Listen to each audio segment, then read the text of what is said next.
Polri gagalkan penyelundupan senpi untuk KKB.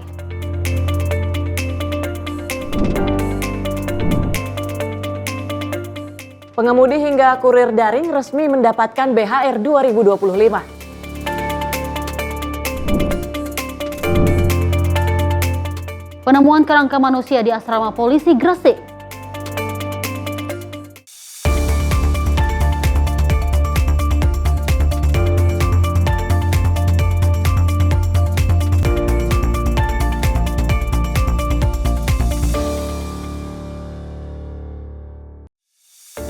Halo, selamat malam pemirsa. Senang sekali kami menyapa malam hadir menemani Anda dengan sejumlah informasi lainnya. Seperti biasanya pemirsa, selain 4 informasi yang kami antarkan, kami juga memiliki sejumlah informasi dengan kegiatan dan juga kebijakan dari Menteri Kabinet Merah Putih. Kami juga akan hadirkan informasi seputar peristiwa dan olahraga bersama saya Tiara Dianti. Dan saya Dewi Manik, simak informasi menyapa malam untuk Anda.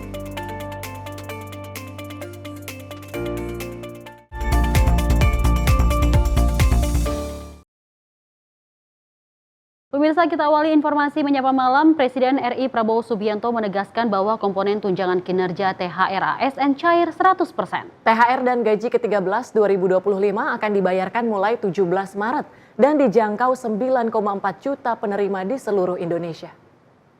Presiden Republik Indonesia Prabowo Subianto menegaskan bahwa tunjangan hari raya untuk aparatur sipil negara, termasuk PNS, P3K, TNI dan Polri, akan segera diberikan penuh 100%, mencakup gaji pokok, tunjangan melekat, dan tunjangan kinerja. Prabowo menyampaikan THR untuk ASN daerah akan disesuaikan dengan kemampuan Pemda masing-masing. Sementara pensiunan akan menerima sesuai dengan uang pensiun bulanan.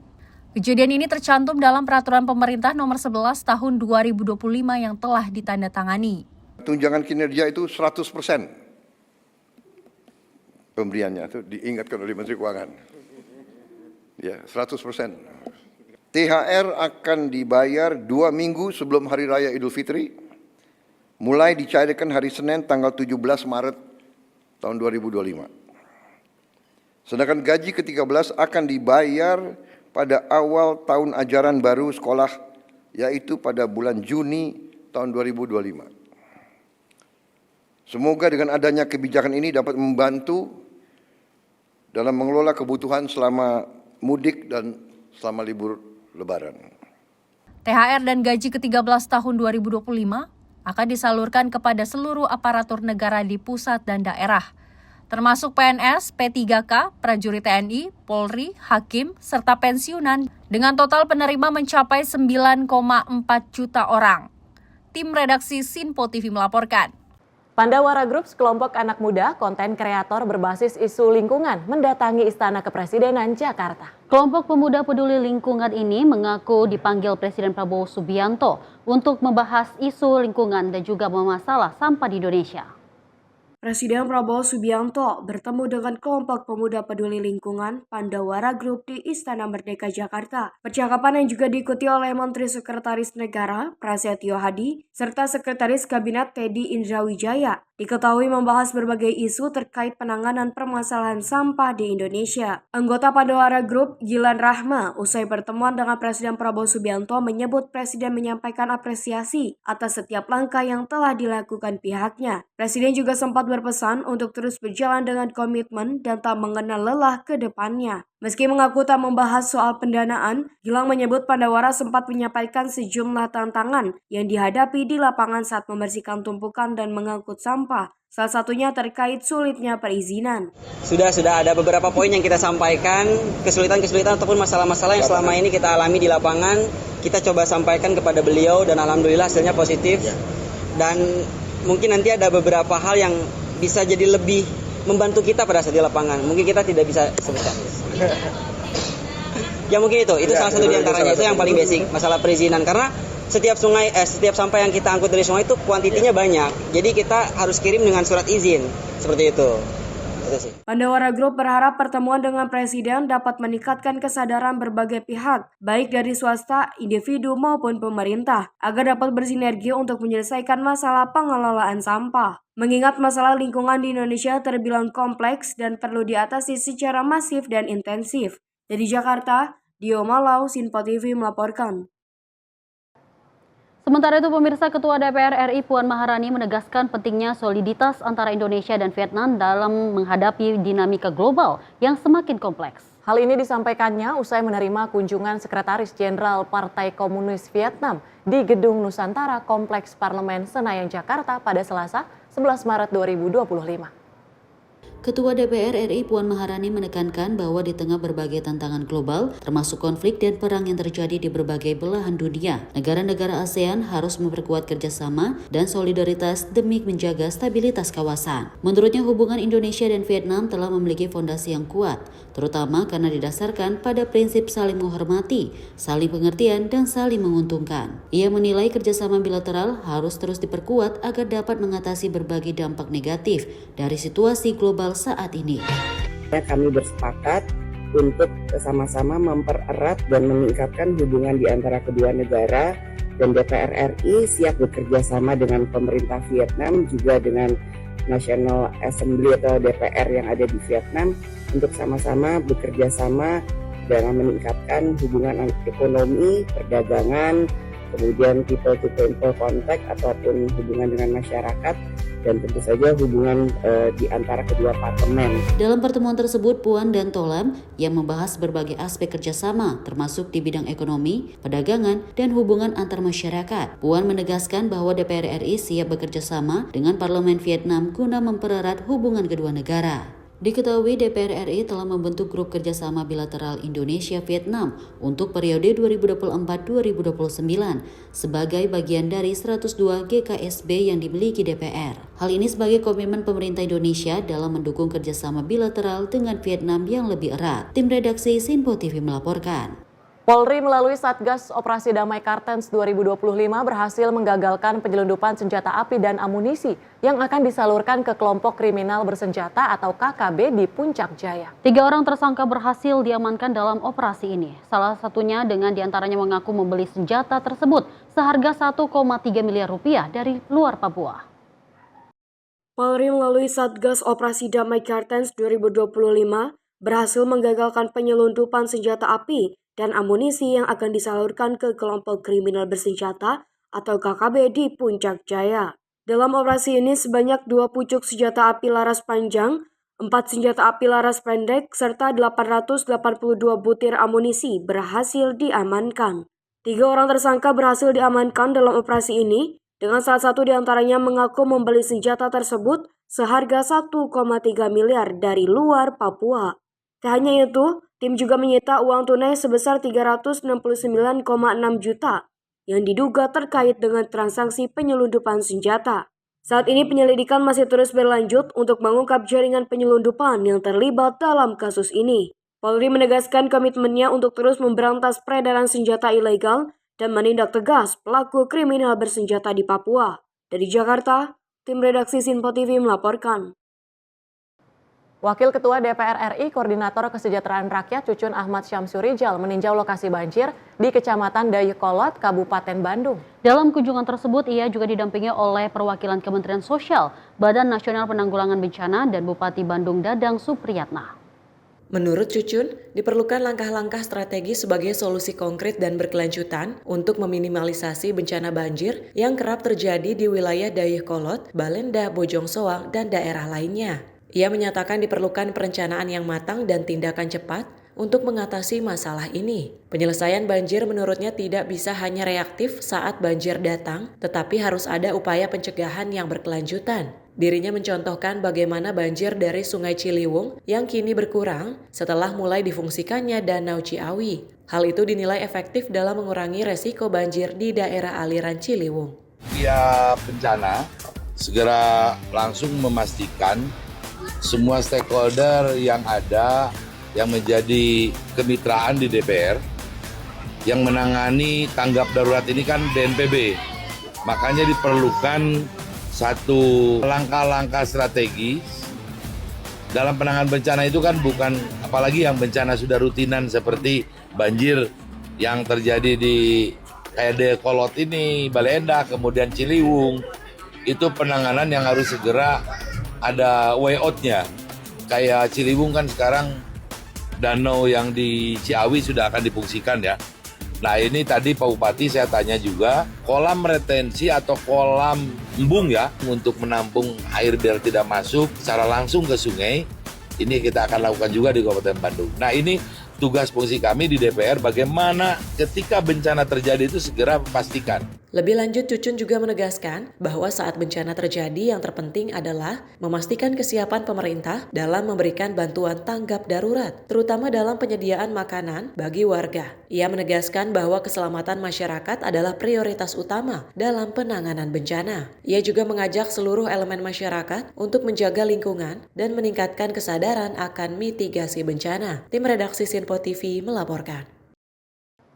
Pemirsa, Komisi 5 DPR RI menggelar rapat kerja dengan sejumlah mitra terkait untuk membahas persiapan arus mudik Lebaran 2025. Dalam rapat yang berlangsung, Menteri Perhubungan, Menteri Pekerjaan Umum, serta perwakilan Kakor Lantas memaparkan berbagai langkah strategis untuk memastikan kelancaran mudik tahun ini.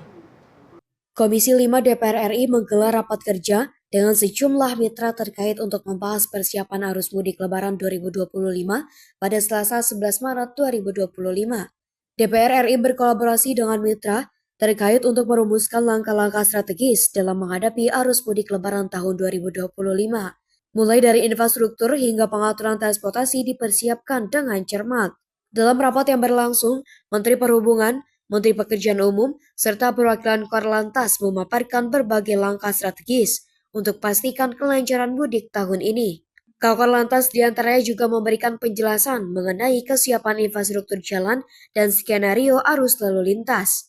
Lebih lanjut, persiapan di sektor fasilitas mendukung mudik juga telah dimatangkan. Rest area di sepanjang jalur mudik telah dipersiapkan dengan baik, termasuk adanya tim kesehatan yang memberikan layanan kepada para pemudik. Tadi juga kita mendengar bahwa persiapan jalan, kemudian skenario arus lalu lintas juga sudah dipersiapkan, sehingga harapan kami bahwa mudik besok akan berjalan dengan lancar, kemudian persiapannya juga akan lebih baik daripada tahun-tahun sebelumnya, dan juga CCTV berjalan, rest area sudah dipersiapkan dengan matang, kemudian ada tim kesehatan, BMKG juga persiapan matang, Basarnas juga kita berharap semua perangkat, peralatan dan sumber daya manusianya juga siap untuk maksimal melayani masyarakat yang akan mudik Lebaran.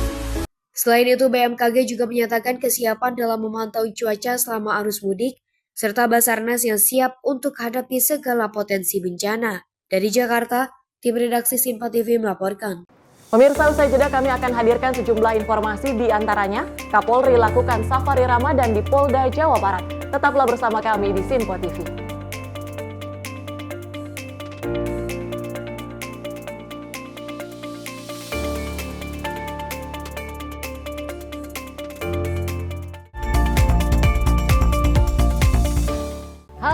Selamat malam pemirsa, senang sekali rasanya kami mengisi ruang informasi Anda. Akhiri aktivitas Anda dengan rangkuman perkembangan peristiwa yang terjadi sepanjang hari. Sebelumnya kita saksikan ada sekitar 3.000 tamu undangan, sementara di Ibu Kota Nusantara ini ada sekitar 2.000 tamu undangan. Rangkaian informasi nasional dan mancanegara dirangkum sebagai penutup hari dalam Menyapa Malam. Setiap Senin hingga Jumat pukul 8 malam, hanya di Sinpo TV. Halo, selamat pagi pemirsa Sinpo TV. Selamat pagi Andi. Selamat pagi, Fen. Beragam informasi terbaru hadir menemani Anda sebelum memulai hari. Itu memang dari Menteri Perhubungan juga mendukung, Betul. dari Menteri Keuangan juga mendukung, dan kita sebagai masyarakat pun juga Harus mendukung. Mengangkat isu yang tengah menjadi pembicaraan paling hangat. Semarakan pagi Anda bersama Menyapa Pagi. Setiap Senin hingga Jumat pukul 6 pagi. Hanya di Sinpo TV. Halo pemirsa, kami kembali hadir dengan sejumlah informasi yang kami himpun dari berbagai penjuru dunia. Rangkaian informasi yang membuat akhir pekan Anda begitu bermakna. Sebuah kelompok di Afrika Selatan memberikan layanan pertunjukan film dengan tenaga surya. Berita yang menjadi sorotan media dari dalam dan luar negeri. Kami hadirkan untuk menemani pekan Anda dalam Sinpo Dunia Sepekan, Sabtu dan Minggu pukul 9 pagi. Hanya di Sinpo TV.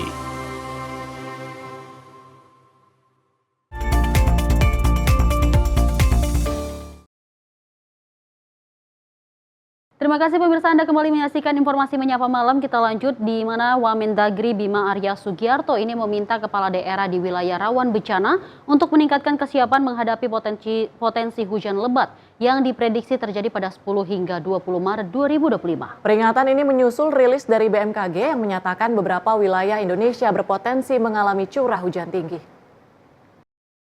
Bima menekankan pentingnya langkah mitigasi jangka pendek guna mengurangi dampak bencana, termasuk memastikan masyarakat tidak berada di daerah berisiko tinggi saat intensitas hujan meningkat.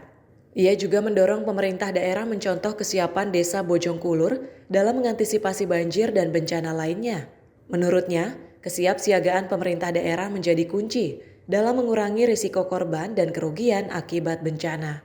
Selain itu, ia meminta koordinasi antara pemerintah daerah, aparat keamanan, dan masyarakat terus diperkuat. Upaya ini, kata Bima, tidak hanya sekedar tanggap darurat, tetapi juga mencakup perencanaan jangka panjang agar infrastruktur dan tata kelola air lebih optimal dalam menekan potensi bencana di masa depan. Untuk seluruh teman-teman kepala daerah agar diantisipasi berdasarkan prediksi BMKG tanggal berapa? 10 sampai 20 ini intensitas hujan akan sangat tinggi.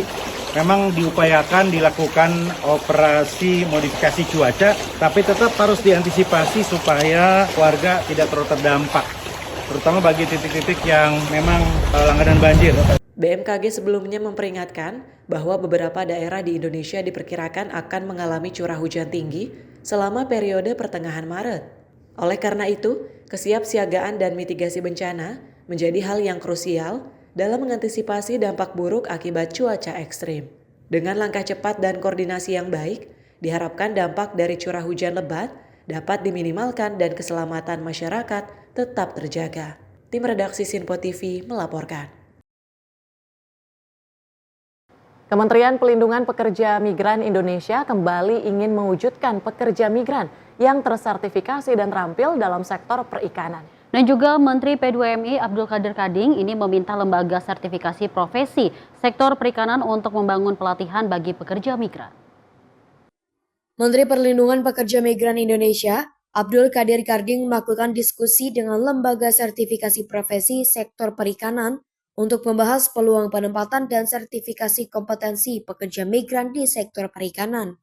Dalam skema G2G, profesi anak buah kapal perikanan termasuk dalam daftar penempatan dengan negara tujuan selama seperti Korea Selatan, Jepang, dan beberapa negara Asia lainnya. Lembaga sertifikasi profesi sektor perikanan memiliki peran penting dalam memastikan pekerja migran memiliki keterampilan dan kompetensi yang sesuai dengan standar nasional dan internasional.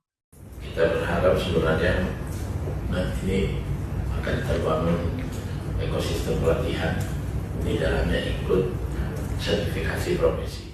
Menteri Qadir berharap kolaborasi ini dapat membangun ekosistem pelatihan bagi ABK perikanan yang nantinya turut mendapatkan sertifikasi profesi. Dari Jakarta, tim redaksi Sinpo TV melaporkan. Pemirsa, Kapolri Jenderal Polisi Listio Sigit Prabowo melaksanakan kegiatan bakti sosial dan safari Ramadan di Polda Jawa Barat. Pemberian tali asi itu dilakukan di lobi utama Gedung Baru Mapolda Jabar dan Aula Masjid Al-Aman Polda Jabar.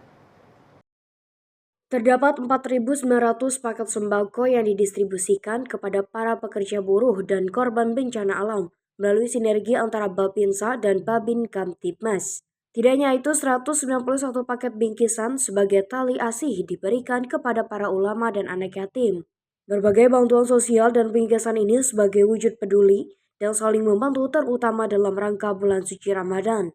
Acara ini pun diharapkan dapat meningkatkan kesadaran masyarakat terhadap pentingnya kebersamaan dan kepedulian sosial khususnya di bulan Ramadan.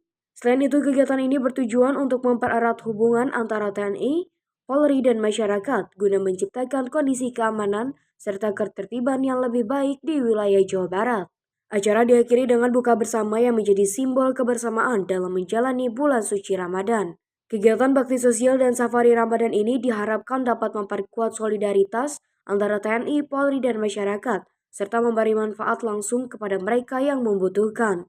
Momentum bulan Ramadan ini sekaligus perekat persaudaraan dengan sesama, saling melengkapi, saling menjaga, saling menguatkan, menjadikan kebersamaan membangun bangsa menuju Indonesia Maju, Indonesia Emas 2045.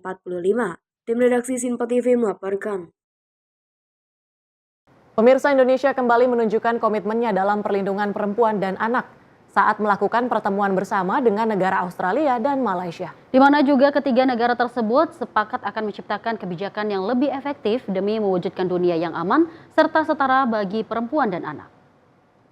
Di sela-sela perhelatan sidang CSW 69, Menteri Pemberdayaan dan Perlindungan Anak Arifah Fauzi melakukan pertemuan bilateral Australia, Ambassador for Gender Equality, dan Secretary General of Ministry Women, Family and Community Development Malaysia untuk membahas penguatan komitmen dalam perlindungan perempuan dan anak. Diskusi ini bertujuan untuk memperkuat kerjasama antara ketiga negara dalam menciptakan kebijakan yang lebih efektif dan inklusif guna melindungi hak-hak perempuan dan anak. Tak hanya itu, pertemuan tersebut juga menjadi ajang untuk berbagi berbagai praktik, baik yang telah diterapkan di masing-masing negara.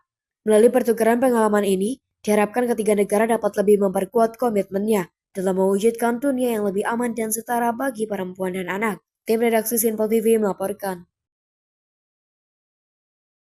Pemirsa, Kementerian Koperasi terus mematangkan rencana pembentukan Koperasi Desa Merah Putih dengan melibatkan peran aktif para kepala desa yang juga tergabung dalam wadah abdesi. Hal itu dilakukan agar seluruh perangkat desa memiliki visi yang sama dengan pemerintah pusat dalam upaya mewujudkan Koperasi Desa Merah Putih. Menteri Komunikasi Budi Ari Setiadi mengatakan, Koperasi desa akan menjadi momentum strategis untuk melakukan revolusi terhadap perekonomian di pedesaan. Ia memastikan Koperasi Desa Merah Putih ini dapat menjadi solusi bagi segala permasalahan di desa, khususnya soal kemiskinan dan ketimpangan ekonomi. Hari ini kami dari Kementerian Koperasi dan juga Kementerian Dalam Negeri mengadakan rapat diskusi, dialog, komunikasi dengan abdesi yang pengurusnya dari seluruh Indonesia juga bersama kami mendiskusikan tentang berbagai peluang dan tantangan Koperasi Merah Putih ini. Tadi dialog berlangsung hampir 2 jam ya, dan menurut hemat kami inilah momentum lompatan untuk kemajuan desa dan kemajuan koperasi di Indonesia. Melalui peran aktif koperasi, Budi Ari pun optimis hal ini dapat mewujudkan keadilan ekonomi di masyarakat. Dari Jakarta, tim Sinpo TV melaporkan. Pemirsa, Menteri Koordinator Bidang Pangan Zulkifli Hasan menegaskan bagi produsen minyak kita yang terbukti melakukan penipuan harus mendapat sanksi tegas. Julhas ingin produsen-produsen nakal tersebut jika terbukti maka harus juga dijebloskan ke penjara. Tengah menjadi sorotan publik, minyak goreng subsidi minyak kita ditemukan adanya penipuan takaran yang tidak sesuai dengan label yang tertera. Menanggapi hal tersebut, Zulkifli Hasan, Menteri Koordinator Bidang Pangan, saat ditemui di Istana Kepresiden Jakarta pada Senin siang memberikan pernyataan tegas terkait penemuan penipuan takaran pada produk minyak kita. Menurut Zulhas, jika terbukti ada produsen yang sengaja mengurangi takaran minyak goreng tersebut, maka tidak segan-segan diberikan sanksi tegas dan pelaku harus dijebloskan ke penjara tanpa ampun. Kalau terbukti polisi, polgat, masukin penjara. Ya. Minyak kita gimana, Pak? Ya kalau yang nipu masukin penjara. Sementara itu, diketahui Barreskrim Polri telah menetapkan Awi sebagai tersangka dalam kasus pengurangan isi kemasan minyak kita yang tidak sesuai dengan labelnya. Awi diduga berperan sebagai kepala cabang dan pengelola lokasi produksi di Kecamatan Cilodong, Kota Depok, yang menjadi tempat praktik kecurangan ini berlangsung. Dari Jakarta, Dio Malau, Sinpo TV melaporkan. Sementara itu pemirsa, kabar baik bagi Anda para pengemudi dan juga kurir daring, di mana pemerintah dalam hal ini Kementerian Ketenagakerjaan resmi merilis kebijakan pemberian THR berupa bonus Hari Raya 2025. Adapun kebijakan ini memiliki perhitungan secara teknis seperti pihak aplikator wajib memberikan 20% dari pendapatan bersih bulanan mitranya. Menteri Ketenagakerjaan Yasir Lee resmi menerbitkan surat edaran pencairan tunjangan Hari Raya Lebaran kepada para pengemudi dan kurir daring dengan pemberian bonus hari raya di tahun ini. Mekanisme pemberian BHR ini adalah pihak aplikator wajib memberikan BHR sebesar 20% dari rata-rata pendapatan bersih bulanan pengemudi dan kurir daring. Kebijakan ini telah tercantum dalam surat edaran Menteri Ketenagakerjaan nomor M/3 HK0400-3/2025 mengenai pemberian bonus Hari Raya Keagamaan tahun 2025 kepada pengemudi dan kurir pada layanan angkutan berbasis aplikasi.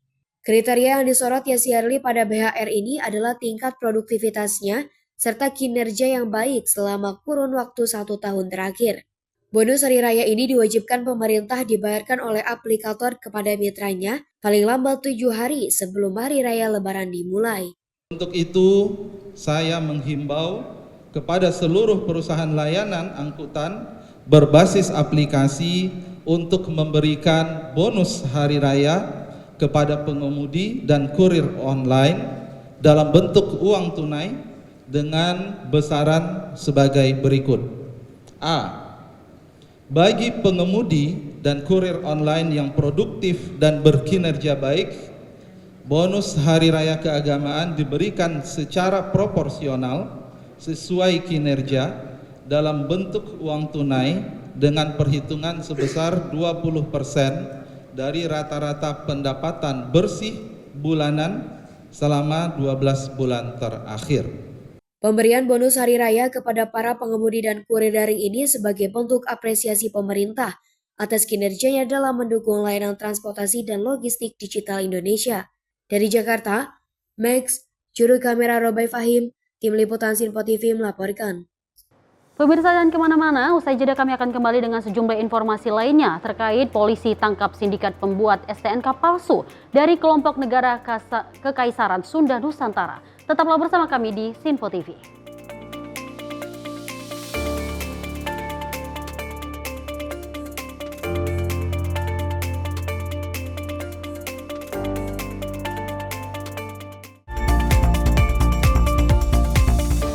Kami hadir dengan rangkaian informasi dari berbagai penjuru dunia. Topik dan isu yang tengah menjadi sorotan mancanegara dikemas dengan lengkap untuk Anda.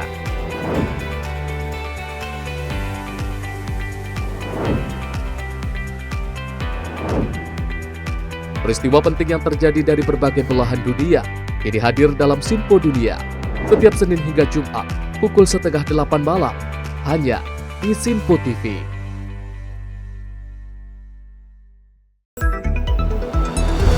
Jadilah yang pertama mengetahui perkembangan terkini seputar informasi dari lembaga parlemen. Punya data nasional, tidak ada satupun backup berarti kan? Tiba-tiba ada putusan yang nggak masuk akal dan seperti ini gitu. Kita biarkan rekomendasi kepada KPK, periksa! Kami hadirkan informasi paling akurat untuk mengawal setiap informasi dalam rapat komisi dan paripurna. Tentunya bersama saya Andi Rezaldi yang telah kami rangkum dalam program Sinpo Parlemen. Saya Arif Tufan. Saksikan Sinpo Parlemen setiap Sabtu pukul 6 pagi hanya di Sinpo TV. Pemirsa Sinpo TV kembali hadir menemani Anda dengan berbagai informasi yang telah kami rangkum dalam sepekan. Sajian lengkap informasi sepekan kami hadirkan untuk Anda. Badan Legislasi DPR menemui masa unjuk rasa di depan gedung DPR RI Senayan, Jakarta. Menemani akhir pekan Anda bersama keluarga dengan rangkuman berita menyeluruh dalam Sinpo Sepekan setiap minggu pukul 6 pagi hanya di Sinpo TV.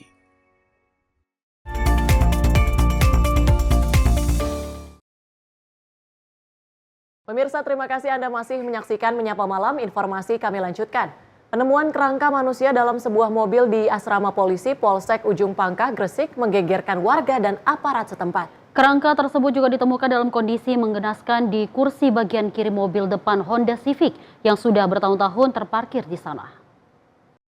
Setelah penemuan itu, pihak kepolisian langsung melakukan penyelidikan untuk mengungkap identitas dan penyebab kematian korban.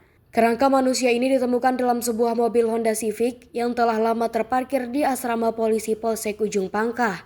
Kerangka tersebut pertama kali ditemukan pada Senin 10 Maret 2025 sekitar pukul 13.50 waktu Indonesia Barat oleh seorang petugas Polsek Ujung Pangkah bernama Gita. Ia mendapat perintah dari Kanit Reskrim Polsek Ujung Pangkah untuk membuka mobil yang sudah lama terparkir tersebut. Setelah penemuan kerangka manusia, petugas segera memasang garis polisi di sekitar lokasi kejadian.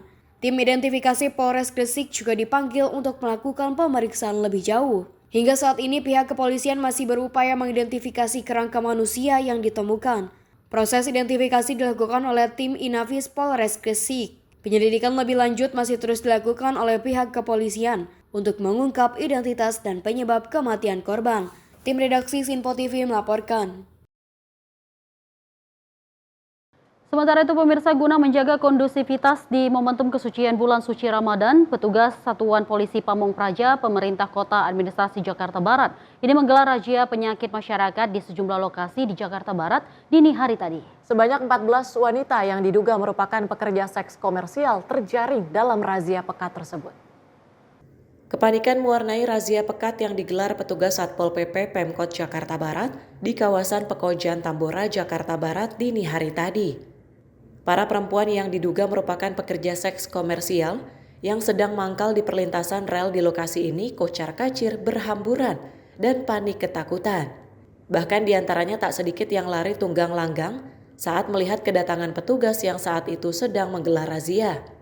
Gang-gang sempit yang berada di antara pemukiman menjadi tujuan mereka guna melarikan diri dari kejaran petugas. Meski ada yang berhasil lolos, namun tak sedikit dari mereka yang gagal menyelamatkan diri dari sergapan petugas. Meski berusaha keras meronta-ronta dan menolak saat digiring petugas, namun para terduga PSK ini hanya bisa pasrah dan tak bisa lagi berbuat banyak saat diangkut petugas ke dalam mobil jaring Satpol PP Jakarta Barat. Razia pekat ini dilaksanakan petugas guna menjaga kondusivitas di momentum kesucian bulan suci Ramadan dari berbagai permasalahan sosial yang terjadi di tengah masyarakat. Malam ini kita melakukan kegiatan rutin dalam bulan suci Ramadan, yaitu kita sebut dengan patroli malam hari. Di mana maksud dan tujuannya untuk menjaga keamanan dan ketertiban di wilayah Jakarta Barat khususnya, dan dalam proses pelaksananya kami masih menemukan PPKS, dalam hal ini PSK wilayah Pekojan. Ada berapa PSK yang berhasil di? Ada 14 ya PSK yang kita jangkau ya, dan sudah langsung kita serahkan ke Dinas Sosial untuk mendapatkan pembinaan. Sebanyak 14 wanita terduga PSK yang terjaring dalam operasi kali ini selanjutnya dibawa dan diserahkan petugas ke Panti Sosial Kedoya, Jakarta Barat untuk dilakukan pendataan dan pembinaan lebih lanjut. Dari Jakarta, tim kontributor Sinpo TV melaporkan. Pemirsa, 4 orang yang tergabung dalam komplotan kasus penipuan pembuatan STNK palsu kini harus meringkuk di balik jeruji besi. Mereka ditangkap pada Selasa 11 Maret 2025 setelah nekat menjalankan aksinya di Cianjur, Jawa Barat. Dan juga pemirsa, para pelaku yang berasal dari kelompok negara Kekaisaran Sunda Nusantara atau Sunda Archipelago ini mengklaim jika memiliki kewenangan untuk mencetak STNK sendiri sebagai surat kendaraan resmi di Indonesia. Sindikat ini diketahui telah beroperasi selama 5 tahun dan juga meraup keuntungan hingga miliaran rupiah. Keempatnya adalah Emma Doni 33 tahun, Oyan 41 tahun, Hasanuddin 54 tahun, dan Irfan Kusnadi 46 tahun. Diamankan terkait kasus pembuatan STNK palsu yang digunakan untuk kendaraan yang dijualnya. Pelaku malah mengklaim jika surat tersebut asli dan sah. Bahkan salah satu tersangka bernama Hasanuddin mengklaim dirinya sebagai jenderal muda Kerajaan Sunda Archipelago. Menurutnya, klaim tersebut didasarkan pada status keanggotaan pelaku yang berada dalam negara Kekaisaran Sunda Archipelago. Sehingga STNK yang dibuat dengan mencantumkan nama negara pelaku tersebut dianggap sah sebagai surat kendaraan termasuk di Indonesia. Para pelaku bersikeras jika Kerajaan Sunda Archipelago merupakan negara yang berdaulat meskipun keberadaannya di Indonesia. Atas kepercayaannya itu, mereka menganggap boleh dan mengklaim sah membuat STNK versi mereka yang tidak lain merupakan STNK palsu. Dalam membuat STNK palsu tersebut, pelaku menggunakan desain yang sama dengan STNK asli. Namun tulisan Polri pada STNK tersebut diganti dengan negara Kekaisaran Sunda Nusantara atau Sunda Archipelago. Diduga pelaku sudah mencetak ribuan STNK palsu yang beroperasi selama 5 tahun dan meraup keuntungan hingga miliaran rupiah. Atas perbuatannya, pelaku dijerat dengan pasal 263 KUHP dan pasal 264 KUHP jungto pasal 55 KUHP terkait pemalsuan surat-surat dan menggunakan surat palsu. Keempat pelaku terancam kurungan penjara maksimal 7 tahun. Tim redaksi Sinpo TV melaporkan. Kita beralih dengan peristiwa lainnya, pemirsa. Fenomena hujan es dan angin kencang terjadi di sejumlah titik di wilayah kota Yogyakarta dan Sleman pada Selasa sore. BMKG menyatakan bahwa peristiwa tersebut bukan kejadian luar biasa, melainkan fenomena cuaca ekstrim saat musim pancaroba. Hujan es melanda beberapa daerah di daerah istimewa Yogyakarta pada Selasa sore, bersamaan dengan hujan lebat yang mengguyur kawasan tersebut. Fenomena hujan es ini terjadi di Kecamatan Melati, Depok, dan Gamping. Peristiwa tersebut berhasil menarik perhatian warga yang kemudian merekam dan membagikannya di media sosial. Kepala Stasiun Meteorologi Yogyakarta, Warjono, menjelaskan bahwa fenomena ini terjadi di beberapa bagian Kabupaten Sleman, Kota Yogyakarta, dan Bantul. Berdasarkan informasi, hujan es dipicu oleh keberadaan awan cumulonimbus yang mencapai ketinggian 15 km dengan puncak awan tercatat minus 7,2 derajat Celcius. Proses terbentuknya hujan es ini disebabkan oleh butiran es yang tidak mengalami gesekan saat berada di ketinggian tinggi, sehingga tidak mencair sebelum mencapai permukaan.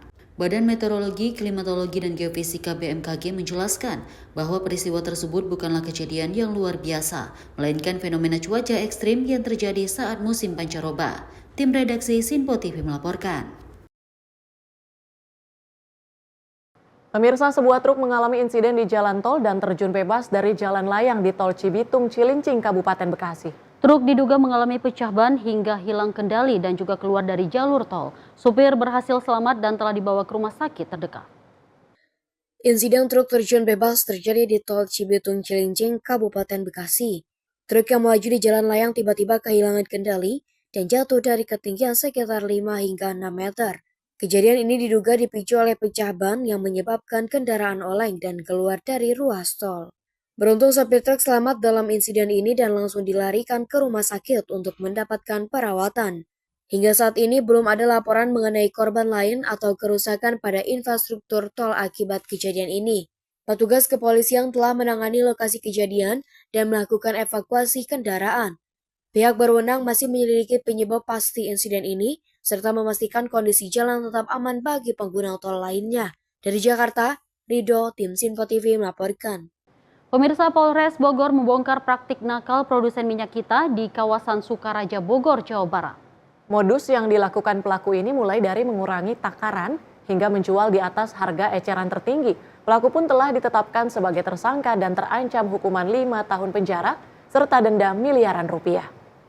Satreskrim Polres Bogor berhasil mengungkap praktik kecurangan dalam produksi minyak goreng merek Minyak Kita di sebuah pabrik di wilayah Sukaraja, Kabupaten Bogor, Jawa Barat. Pabrik tersebut mengemas ulang minyak goreng curah dengan takaran yang dikurangi, tetapi dijual dengan harga di atas harga eceran tertinggi. Wakapolres Bogor Kompol Rizka Fadilah mengatakan bahwa tersangka berinisial TRM mendapatkan minyak curah dari berbagai tempat, seperti Tangerang dan Cakung. Minyak tersebut kemudian dikirim ke Kampung Cijujung untuk dikemas ulang dengan label Minyak Kita. Kemasan minyak goreng tersebut juga tidak memenuhi ketentuan yang berlaku. Polisi menemukan 2 produk tersebut tidak mencantumkan berat bersih yang sebenarnya, serta menggunakan izin Badan Pengawasan Obat dan Makanan yang sudah tidak berlaku. Di mana modus operandi dari TRM ini, barang didapatkan dari berbagai tempat, mulai dari Tangerang, Cakung, dikirim ke lokasi di Kampung Cijujung ini dan di repackaging atau dibungkus ulang, di branding dengan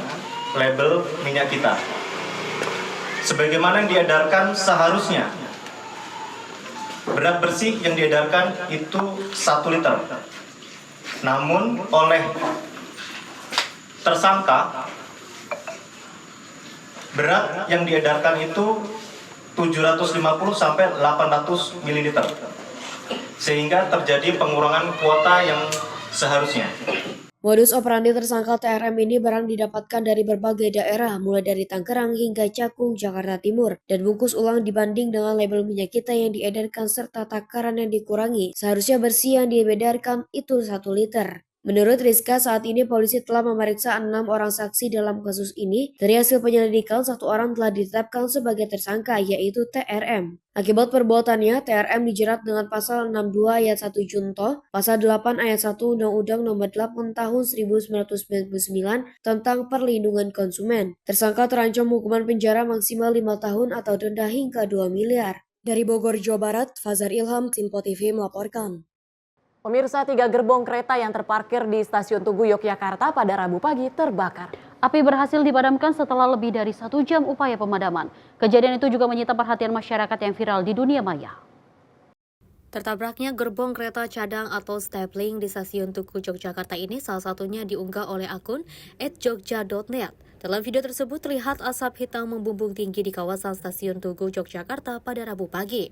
Video berdurasi 1 menit itu juga mengunggah kondisi kawasan Stasiun Tugu Yogyakarta yang memperlihatkan petugas pemadam kebakaran yang masuk mendekat ke kawasan sumber asap. Manajer Humas PT KAI Daob 6 Yogyakarta, Fandi Novida Saragi juga membenarkan kejadian tersebut. Kebakaran terjadi pada pukul 6:44 waktu Indonesia Barat pada 3 kereta cadangan yang sedang terparkir di jalur stapling di timur Stasiun Tugu Yogyakarta. Api yang membakar gerbong berhasil dipadamkan pada pukul 7:30 waktu Indonesia Barat setelah 4 mobil pemadam kebakaran datang ke lokasi.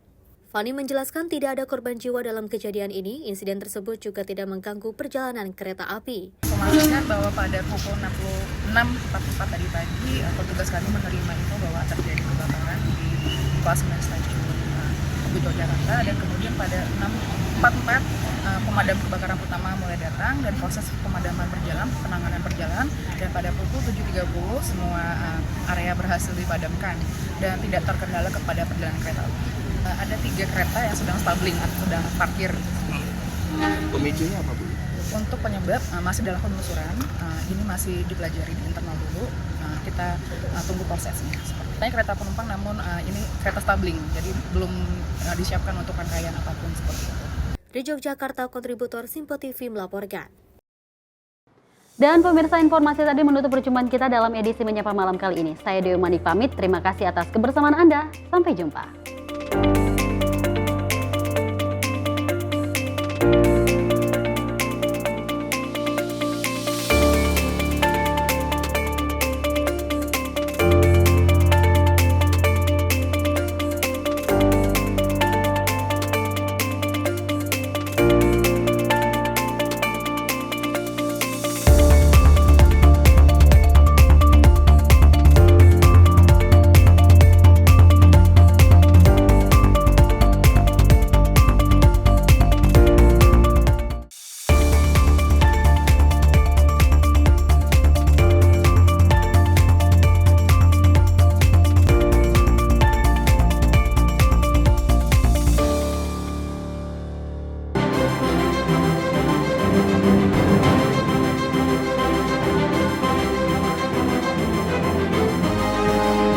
Simpo TV, News, Sport, Entertainment.